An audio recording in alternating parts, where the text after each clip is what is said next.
Uhali gani mtazamaji wa Gift Online TV, katika harakati za hapa na pale tumekutana na watu ambao sio wa hapa Tanzania. Idara ya uhamiaji mkoa wa Kilimanjaro imewakamata wahamiaji haramu 30 raia kutoka Ethiopia ambao waliingia nchini kinyume na sheria.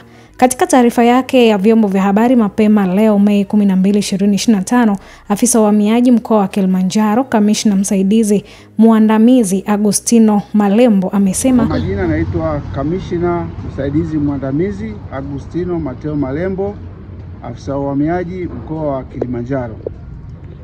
Ndugu waandishi wa habari, mnamo tarehe 10 na tarehe 11 siku ya Jumamosi na Jumapili, katika doria zetu za kawaida tulifanikiwa kuwakamata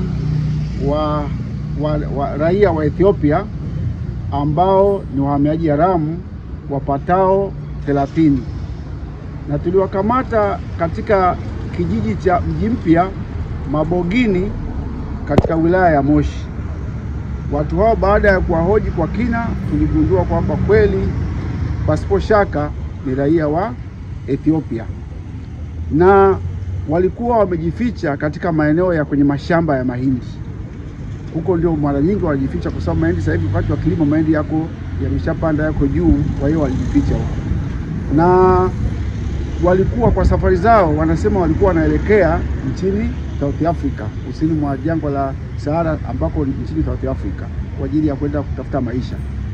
Na sisi baada ya kuwakamata tuliwaleta ofisini, na taratibu za kuwapeleka mahakamani zimeshakamilika leo. Yaani leo tarehe 12 watafikishwa mahakamani.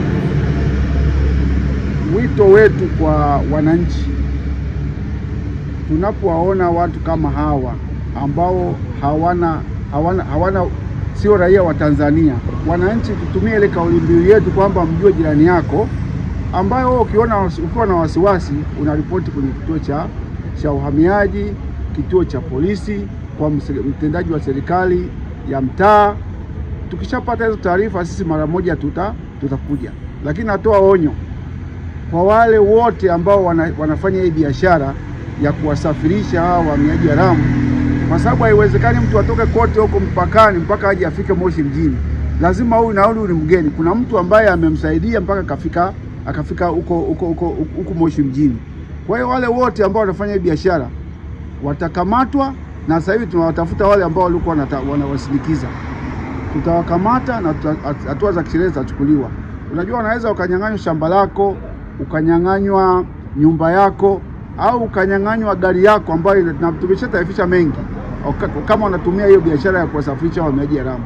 Hawa watu tuwe makini nao, kwa sababu hatujui lengo lao. Kwa nini wanakuja kwenye nchi yetu? Hatujui. Hawana vibali vyovyote vya kusafiria.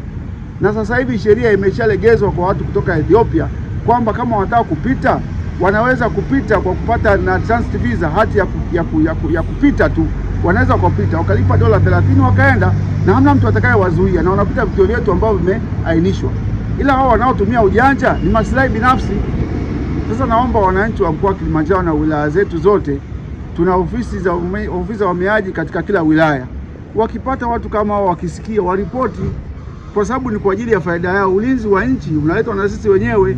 Ukishamjua jirani yako, ni rahisi kusema. Ukiwa na wasiwasi na mtu, wewe toa taarifa, sisi tutakuja mara moja kwa ajili ya kuwachukua au kuwahoji, kujua uhalali wao. Kwa hiyo natoa onyo kwa wale wote wanaofanya hiyo kazi, na tuko mjiani, tutawakamata tu, maana hamna namna utakao kukwepa mkono wa sheria, na serikali tunasema ina mkono mrefu. Baada ya kusema hayo, waandishi wa habari, nawashukuru sana. Kama kuna swali naomba niulize. Hii ni Gift Online TV, usisahau kusubscribe, kushare, kulike pamoja na kucomment, na mimi ni Esther Mampwe.